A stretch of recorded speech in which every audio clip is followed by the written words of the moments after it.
Low-fat, high-carb diets seem to work for people, and they're all the rage. But the idea that a high-fat diet makes you fat was not sucked out of thin air.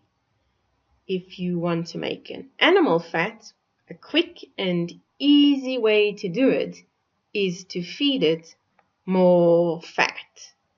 Granted, there are other ways to make a mouse fat, but high-fat feeding is an acceptable way to achieve the objective. So this begs the question, if fat is not the problem, how come do mice get fat on a high-fat diet? It's a legitimate question and one I have pondered on. The answer to it is especially important if you've taken the plunge and adopted a low-carb, high-fat diet. Can you do a high-fat diet incorrectly? Do high-fat diets work for everyone? Well, I'm pretty sure genes matter, but I suspect many people who adopt a high-fat diet make one of two mistakes. Mistake number one, they eat too much of the wrong fats. The type of fat that is most problematic is not the usual suspect, saturated fat. The problem fats are the so-called heart-healthy polyunsaturated vegetable oils. They do lower cholesterol, but at a price. Join us for this episode of Better Body Chemistry TV as we uncover mistake number 2. Better Body Chemistry TV is brought to you by Dr. Sandy, a scientist turned gremlin buster, helping you battle sugar gremlins, heifer lumps, and other health horribles through better body chemistry. Remember, small things can make a big difference to your health. So, mistake number 2, they eat too much fat and miss out on the fiber. A group of researchers based at Georgia State University recently demonstrated this is why mice get fat on a high-fat diet. When scientists conduct research using rodents, they don't spend time in the kitchen preparing fancy meals for their little charges. They buy them dinner from the local supermarket. Companies that supply laboratory animal food have a range of options. Most of the time, mice get fed ordinary chow, unless the researchers want a fat mouse. When a fat mouse is required, they more often than not choose a high-fat pellet. Now, ordinary mouse chow is a hodgepodge of things.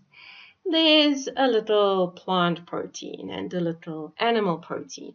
Manufacturers plop in whatever is available, and satisfying a hungry mouse is not complicated. They'll eat anything, even doors. We just had an unwelcome wild visitor tuck into the laundry door. The food that goes into ordinary chow is not highly processed, but high-fat pellets are processed food. They have to be.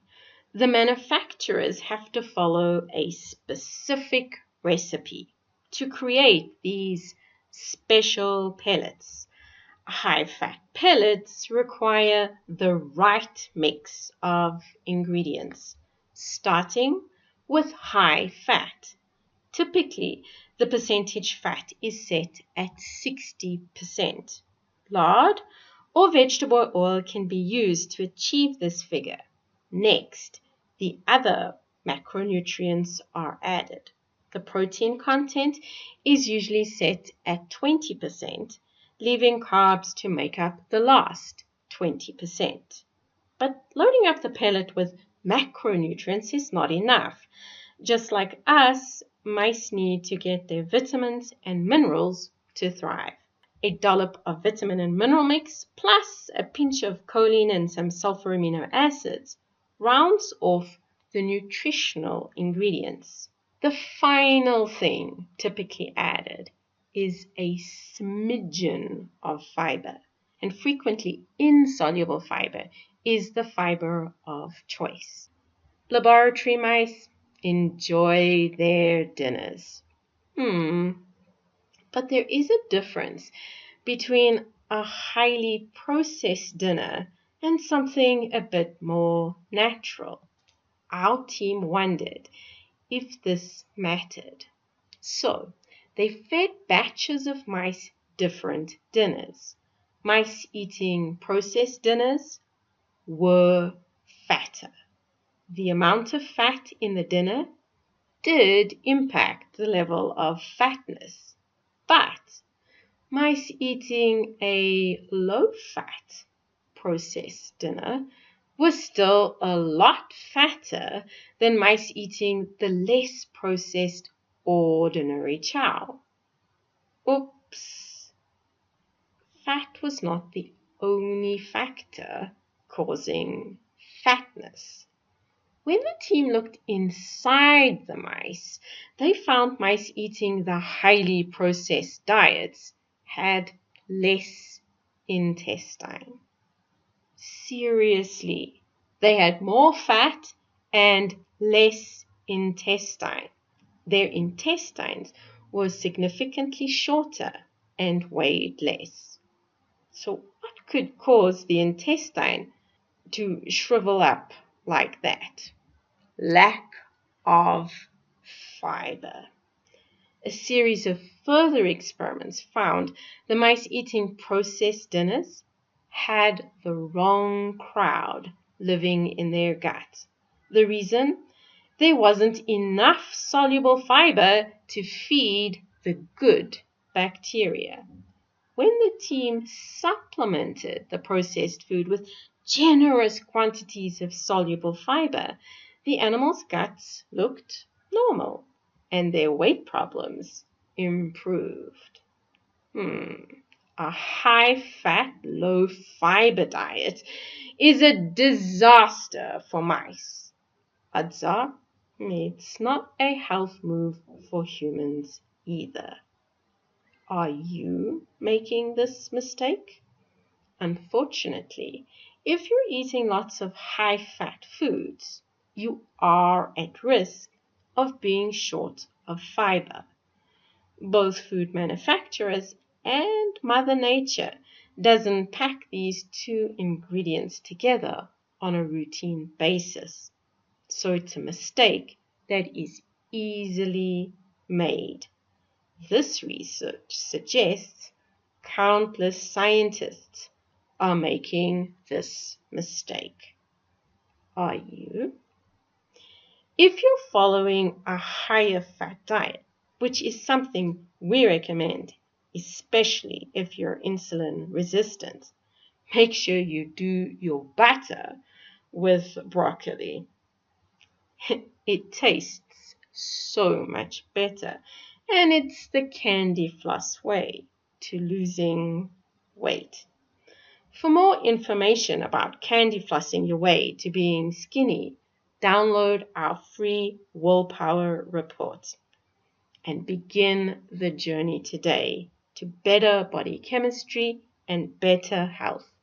Interested in discovering more ways to create better body chemistry? Visit our website at www.betterbodychemistry.com. Browse our library or enroll in one of our courses or programs. The advice is simple to follow and based on real science, not hype. Know someone who is eating a high-fat diet or wants to but is afraid of ditching a low-fat diet? Share this video with them. so they know how to do it right. And if you enjoyed the video, be sure to subscribe to our channel so you catch future episodes of Better Body Chemistry TV. Thank you so much for watching, and I'll see you next time. Remember, small things can make a big difference to your health.